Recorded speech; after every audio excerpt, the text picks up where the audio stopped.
Welcome to this video. I made a castle for 28mm wargaming out of XPS foam, and I made a couple of videos to show you how I did this. And in this one I'll be talking about ruining the building, creating debris, and building terrain. Ruining. I built this quite clean tower, and if you want to know how I did that, then you should watch my video Basic Elements. But the point here is that I left the backside open so that players could enter minifigures via that backside. To make that plausible, the backside had to be ruined. I started with making that big gap that you see here left below on the tower. After this, I started ruining the rest by making cut steps all along the total backside of the tower using my hot wire cutter. I also cut out entire pieces of wall and glued them back in the same place, but a bit skewed, so that they looked like they were broken and almost about to fall off. You can see that very well here in the top of the tower. After this, I built some things that look like sculpted ornaments that had once belonged to other elements, like this could have been a column here or something that you see in the picture. And then I made some suggestions of floors by adding some beams and some arches. The first floor is just a plate with a lot of holes cut into it, and I added a lot of debris too right away.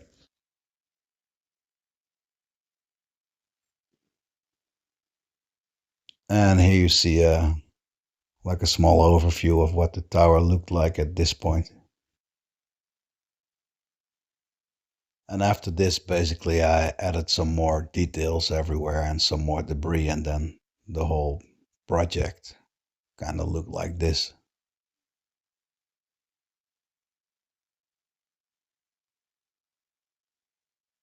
Debris. I started the debris with adding some simple bricks here and there, like the ones you see in that hole here, that first hole that I made in the castle. But since half the castle had collapsed, of course, there had to be much more debris everywhere. So therefore I made much more debris everywhere. And part of the debris simply looks like bricks or broken bricks or like simple shapes that I didn't really think about. But some pieces I did think about and made them on purpose to resemble certain shapes, like pieces of ornaments, pillars, or whatever you might find in a castle that's recognizable. I also built some ladders, and these I ruined too by basically cutting them in half and putting wood splinters under them. Terrain. As a base I used a piece of MDF, but I wouldn't recommend using that because it bent and I ended up having to paint the underside too and bend it back into shape. For the interior of the castle I made these big rectangular tiles, and for the outside of the castle I made cobblestone.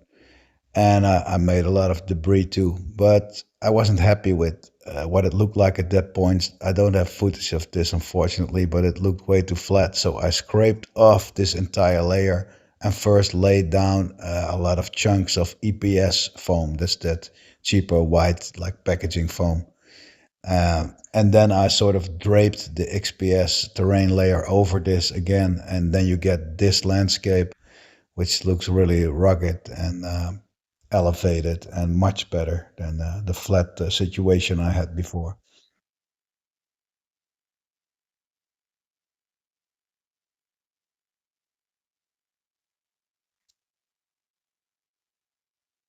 I like to sometimes use failed pieces of a project to act as debris. Like here you see a piece of spire that's actually a piece of spire that I built for this project but didn't turn out right. And once I was quite happy with everything, I black based it with a mixture of Mod Podge, Mat and black acrylics.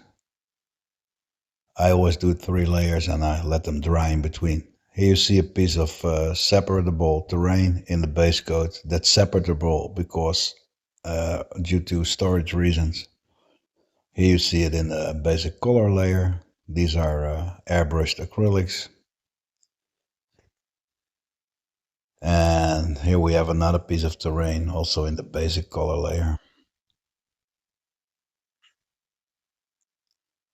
Once everything was painted, I wasn't happy still, so I wanted more detail, and what you see me doing here is adding more small debris, and that's just simple, some kind of water-based carpet glue uh, combined with small pieces of foam flux,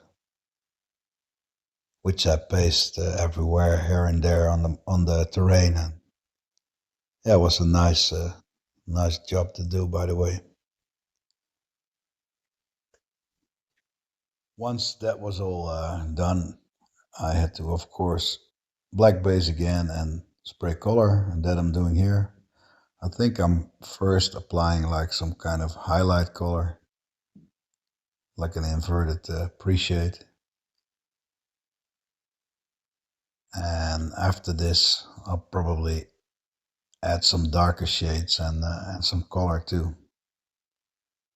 Like this is gray or almost white. That's technically not a color, of course. Yeah, here I'm adding some reds and browns and what have you. And it's because there's maybe some mud or some stones may have actually some other colors than only gray in them. It's just to give it some more liveliness and realism. And we're back at that like separate piece of terrain. And what I'm doing here is I'm creating some kind of like muddy pools or some wet mud. I'm not 100% on this, but I think I did part of it with that carpet glue. It's called waterkit in Dutch, but I don't know what it's called in other languages. Um, but I also made, I can remember, a mixture of wood glue and paint to create this effect, and that worked too.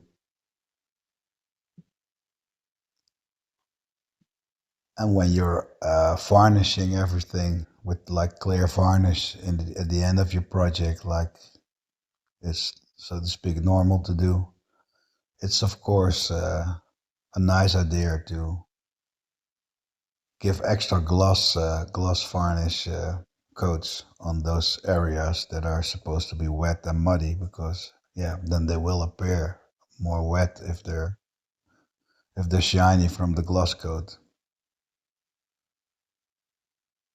Oh yeah, here I'm doing the same thing on the rest of the model.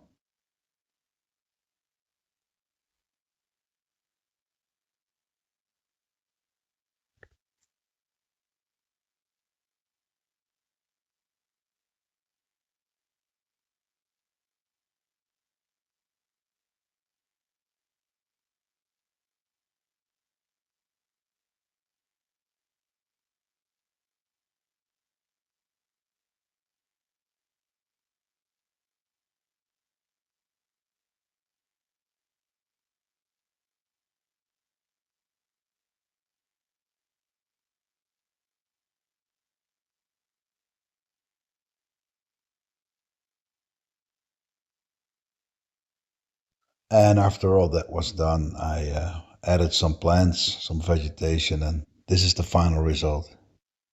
And I'm quite happy with how this turned out. It is a bit like what I had in mind, but it was also quite a journey, and that's really nice too. I hope you really enjoyed this video. I've uploaded more videos like this also on this project, so if you like it, you could check them out.